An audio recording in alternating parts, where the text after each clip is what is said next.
ছেলে মেয়েরা এখন চিন্তা করছে বাপের হজ না করাইলে মানুষই কি বলবো, এখন দড়িবান্ধি হইলো বাপের হজ দিছে।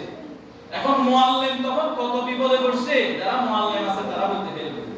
হযরত মুসলিমে মুআল্লিমদের এত কষ্ট, আমার নিজস্ব একজন পরিচিত লোক, নাম বললে চিনবেন, মক্কা থেকে মদিনায় নিয়ে যেতেছি আর কি, ওইটা তো হজের বিধানে নাই, তারপরেও তো যাইতে হয়, রাসূলের রওজা না দেখে বুঝি দেশে চলে আসবো, কি বলে, যাইতে তো হবে অবশ্যই, এত টাকা খরচ করে গেলাম।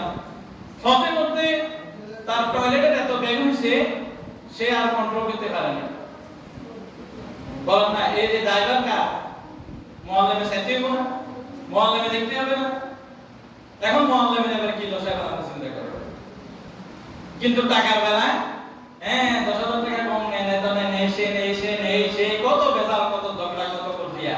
কিন্তু আপনাদের এক মগ 1 লিটার পানির জন্য আপনি যান না, রুমের ভিতরে আপনি বসে থাকেন, আনার পরে আপনি খান না, মানে বাইরের দিকে তাকালে ভয় লাগে, ওরে এত মানুষ আমি ঠেলি কিভাবে যাবো, অথচ পানির জন্য দেখা যায়, ওই আওয়াজ দেখা যায়, এত বড় বড় টিপটা দেখা যায়, তাই ডরে আনে না, হাঁটতে পারে না, গায়ে কাঁপে, ডর ভয়, বয়স্ক দেখেন না হুইল চেয়ারে করে ঠেলি কি করাইতেছে, হজ করাইতেছে।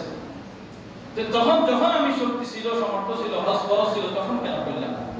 আরেকটা মাসালা বলবো, হুজুর তখন তো হয়তো ওই ব্যক্তির উপর হজ ফরজ হয় নাই, তো ওই ব্যক্তি তখন কেমনে করবে? আরে ওই ব্যক্তির হজ ফরজ না হলে তো কথাই নেই, এখনো তার উপর হজ ফরজ হয় নাই, কিন্তু ছেলেদের উপর হজ ফরজ, কার উপর হজ ফরজ?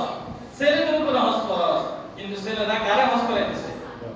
বাপের হজ করাইতেছে। বাপের যে হজ করাইতেছেন সেটা নফল, অসুবিধা নাই, কিন্তু আপনার উপরে যে হজ ফরজ ওটা রয়ে গেছে। ওই যে কোরবানির মাসালা বলছিলাম, মনে আছে নি? সামনে আসতেছে বলবো, কোরবানি ফরজ ছেলের উপরে, কোরবানি দেন কানে বাপে, কোরবানি দেন কার নামে? মার নামে। মার কাছে কিচ্ছু নেই, এক দোয়া কানা দুটো নেই, সব কিছু ছেলে করে দিয়ে দিতে কাজ করতে হবে। বাপের কাছে কিচ্ছু নেই, বাপের 500 টাকা দিলে হয়তো খাত নাই, এখন বাপের নামে কোরবানি আছে না? এখন কোন ফ্যামিলি এমনও আছে বাপের উপরেও কোরবানি ওয়াজিব, মার উপরেও ওয়াজিব, ছেলের উপর 3 জন থেকে 3 জনের উপর ওয়াজিব, কোরবানি দিয়ে একগিরি, কোরবানি দিয়ে কগিরি 100 কোরবানি দেন।